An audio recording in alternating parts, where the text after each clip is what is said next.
ফুলকপির নিরামিষ তো অনেকভাবে খেয়েছেন। এইভাবে একবার ছোলার ডাল দিয়ে ফুলকপি রান্না করে খেয়ে দেখুন, মাছ মাংসর স্বাদকেও হার মানাবে। নমস্কার বন্ধুরা, আজকের রেসিপি ফুলকপি আর ছোলার ডালের নিরামিষ। চলুন দেখে নেওয়া যাক কী করে বানিয়েছি। প্রথমেই দেখুন, এখানে আমি একটা ফুলকপি নিয়েছি মিডিয়াম সাইজের।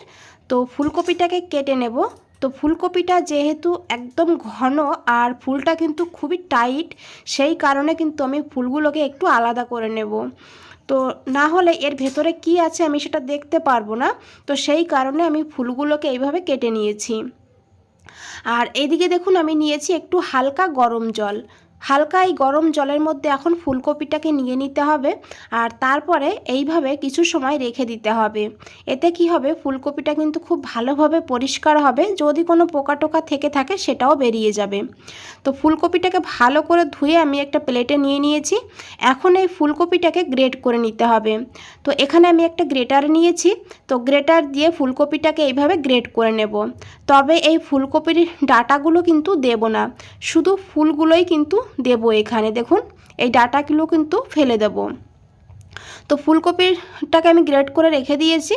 আর এখানে নিয়েছি ডাল। এখানে 2 মুঠ ভর্তি আমি ডাল নিয়েছি। ডালটাকে 1 ঘন্টা আগে ভালো করে ধুয়ে ভিজিয়ে রেখেছিলাম।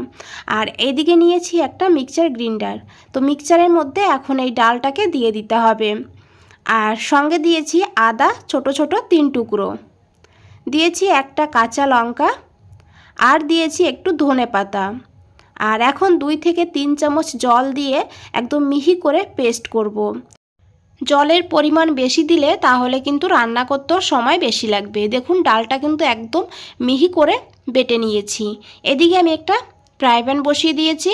তো দিয়েছি 1 চামচ সর্ষের তেল, আর দিয়েছি অল্প করে একটু গোটা জিরা আর একটুখানি হিংয়ের পরিমাণটা খুবই অল্প দিতে হবে। তারপরে দিয়েছি গ্রেট করে রাখা ফুলকপিটাকে দিয়ে এইভাবে 2-3 মিনিট ভেজে নেব। ফুলকপির যে একটা কাঁচা গন্ধ আছে, সেই গন্ধটা যেন চলে যায়, সেইভাবে করে ভেজে নেব।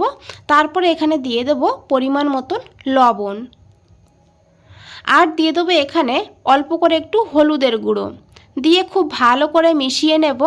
তো এইভাবে আরও 1 থেকে 1.5 মিনিট ভেজে নেব। তারপরে এখানে দিয়ে দেবো ডাল, বেটে রাখা ডালটা দিয়ে দিতে হবে। আর এখন খুব ভালো করে মিশিয়ে নিতে হবে। আর গ্যাসের ফ্লেমটা লো আর মিডিয়ামের মাঝখানে রাখতে হবে। এখন এইভাবে খুব ভালো করে মিশাতে হবে। আর অনবরত কিন্তু নাড়তে হবে, নাড়া বন্ধ করা যাবে না, না হলে নিচে লেগে যাবে। তো দেখুন, এইভাবে নাড়তে নাড়তে 3-4 মিনিট হয়ে গিয়েছে। আর এটা কিন্তু অনেকটা শক্ত হয়ে গিয়েছে। তো এখন আমি দিয়ে দিয়েছি কয়েক দানা চিনিটা অবশ্যই দেবেন, যেহেতু নিরামিষ, খেতে ভীষণ ভালো হবে। চিনিটাকে দিয়ে খুব ভালো করে এইভাবে মিশিয়ে নিয়েছি। আর এটা কিন্তু একটা ডোর মতন হয়ে গিয়েছে। দেখুন, যখন এইভাবে একটু শক্ত হয়ে যাবে তখন কিন্তু গ্যাসের ফ্লেমটা অফ করে দিতে হবে। আর তারপরে এই ডোটাকে নামিয়ে নিতে হবে। আর এদিকে আমি একটা প্লেটে ডোটাকে নামিয়ে নিয়েছি। আর প্লেটটায় অবশ্যই একটু তেল লাগিয়ে নিতে হবে। তারপরে একটা খুন্তি দিয়ে এইভাবে সমান করে নিয়ে এটাকে ঠান্ডা করে নিতে হবে। এইদিকে আমি একটা মশলা বানিয়ে নেব। নিয়ে নিয়েছি ডাল বাটার জারটা, আর সেখানে নিয়েছি একটা টমেটো, 2টো কাঁচা লঙ্কা, ঝালের পরিমাণটা কিন্তু আপনারা বাড়িয়েও দিতে পারেন। আর দিয়েছি এখানে 1/2 ইঞ্চি আদা। এই মশলাটাকে একদম মিহি করে বেটে নিতে হবে। এদিকে নিয়েছি 3 চামচ ময়দা, আর দিয়েছি অল্প করে একটু লবণ, অল্প করে একটু হলুদের গুঁড়ো, আর দিয়ে দেবো অল্প করে একটু জল। আর ময়দার জায়গায় আপনারা কিন্তু আটাও নিতে পারেন এখানে। আর এখন খুব ভালো করে মিশিয়ে নেব। তো দেখুন, এই ব্যাটারটা কিন্তু একটু পাতলাই বানাতে হবে। আশা করি দেখে বুঝতেই পেরেছেন, এইভাবেই কিন্তু ব্যাটারটা বানাতে হবে। এইদিকে দেখুন, এই ঢোকাগুলো কিন্তু ঠান্ডা হয়ে গিয়েছে। এখন কেটে নিতে হবে। তো আমি একটু বড় বড় করে কেটেছি। তো আপনারা চাইলে একটু ছোট করেও কেটে নিতে পারবেন। তো দেখুন, খুব সহজে কিন্তু এটা উঠে যাবে। আর দেখতে কতটা সুন্দর হয়েছে, এটা কিন্তু খেতেও ততটাই ভালো হয়। আর এই ধোকাগুলোকে আপনারা এইভাবেও কিন্তু খেতে পারবেন, তেলের ভেতরে ভেজে। তো দেখুন, একইভাবে সবগুলোকে তুলে নিতে হবে। এদিকে আমি একটা কড়াই বসিয়ে দিয়েছি। আর কড়াইতে দিয়ে দিয়েছি এখানে সর্ষের তেল। আমি রান্নাটা সর্ষের তেলেই করব। তো পরিমাণ মতন সর্ষের তেল দিয়ে দিয়েছি। তো আপনারা চাইলে কিন্তু সাদা তেলেও রান্নাটা করতে পারবেন। আর তারপরে এই ময়দার ব্যাটারটা নিয়ে নিয়েছি। আর ময়দার ব্যাটারটা একটু ভালো করে এইভাবে মিশিয়ে নিতে হবে। না হলে নিচে ময়দাটা বসে যাবে। তো তারপরে এই ধোকাগুলোকে এই ময়দার ব্যাটারে ডুবিয়ে তেলের ভেতর দিতে হবে। আর এইভাবে আমি একটাই প্রথম দিয়ে দিয়েছি, প্রথমে একটা দিয়ে কিন্তু ভেজে নিয়েছি, বাকিগুলো একইভাবে ভেজে নেব। আর ময়দার ব্যাটারে ডুবালে তাহলে কিন্তু আর এগুলো ভেঙে যাওয়ার কোনো ভয় থাকে না। তো সব ঢোকাগুলোকেই কিন্তু আমি ভেজে তুলে নিয়েছি। আর এই তেলের মধ্যেই আমি নিয়েছি আলু, এখানে দুটো আলু এইভাবে ডুমু ডুমু করে কেটে নিয়েছি।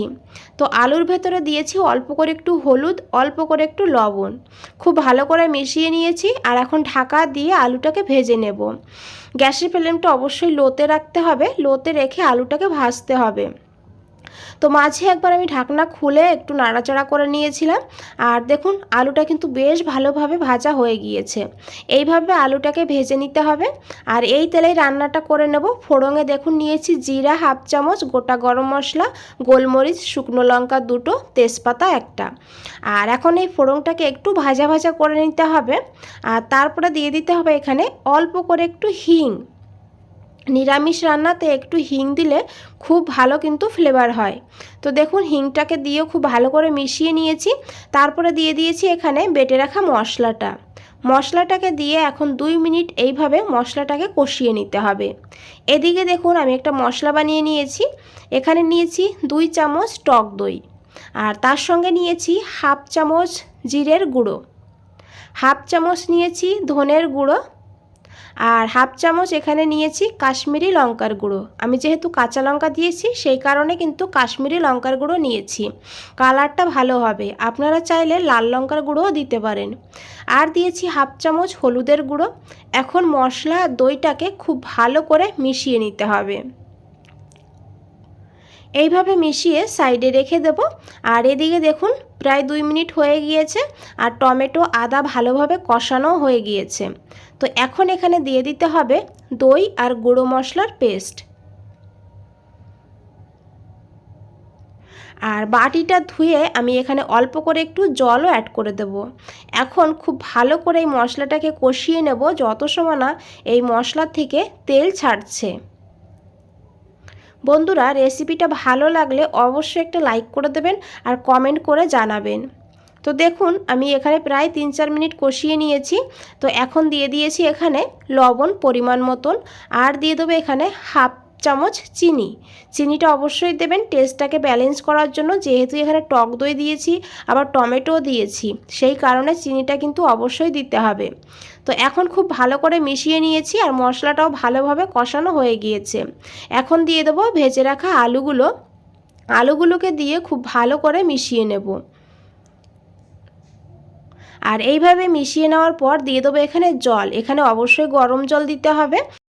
আর আপনারা যেমন গ্রেভি রাখবেন সেইভাবে কিন্তু জলটা দেবেন, তবে জলটা একটু বেশি করে দিতে হবে। আলুটাও সিদ্ধ হবে, আবার এই ঢোকাতেও কিন্তু ঝোলটা টানবে। তো এইভাবে ভালো করে মিশিয়ে নিয়ে আমি ঢাকা দিয়ে দিয়েছি 6 মিনিটের জন্য। তো এদিকে দেখুন ঢোকাগুলো কত সুন্দর হয়েছে। আপনারা কিন্তু এইভাবেও খেতে পারবেন, আমি আগেও বলেছি এটা খেতে দারুণ হয়। তো দেখুন এখানে 6 মিনিট হয়ে গিয়েছে, আমি ঢাকনাটা খুলে নিয়েছি। এখন খুব ভালো করে একবার মিশিয়ে নেব। আর আলুটাও কিন্তু বেশ ভালোভাবে সিদ্ধ হয়ে গিয়েছে। আর এখন এখানে দিয়ে দিতে হবে ভেজে রাখা ঢোকাগুলোকে দিয়ে খুব ভালো করে মিশিয়ে নেব। আর এইভাবেই কিন্তু আরও 3 মিনিট মতন রান্না করে নিতে হবে। আর দিয়ে দেবো দুটো চেরা কাঁচা লঙ্কা, আর দিয়ে দেবো এখানে অল্প করে একটু গরম মশলার গুঁড়ো। লাস্টে এখানে দিয়ে দেবো একটু ধনেপাতা কুচি আর 1 চামচ ঘি দিয়ে খুব ভালো করে মিশিয়ে নেব। তারপরে গ্যাসের ফ্লেমটা অফ করে দেব আর ঢাকা দিয়ে 5 মিনিটের জন্য স্ট্যান্ডিং টাইমে রেখে দেব। বন্ধুরা রেসিপিটা ভালো লাগলে অবশ্যই একটা লাইক করে দেবেন।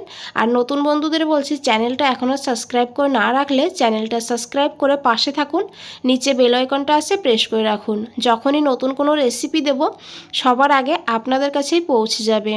বন্ধুরা আশা করি দেখে বুঝতেই পেরেছেন কতটা লোভনীয় লাগছে। ভাত না, পাশাপাশি রুটির সঙ্গে কিন্তু খেতে দারুণ হয়। বানিয়ে দেখবেন একবার এইভাবে। বন্ধুরা আজ তাহলে এই পর্যন্তই, ফিরে আসছি নতুন কোনো রেসিপি নিয়ে। ভালো থাকবেন, সুস্থ থাকবেন। ধন্যবাদ সবাইকে।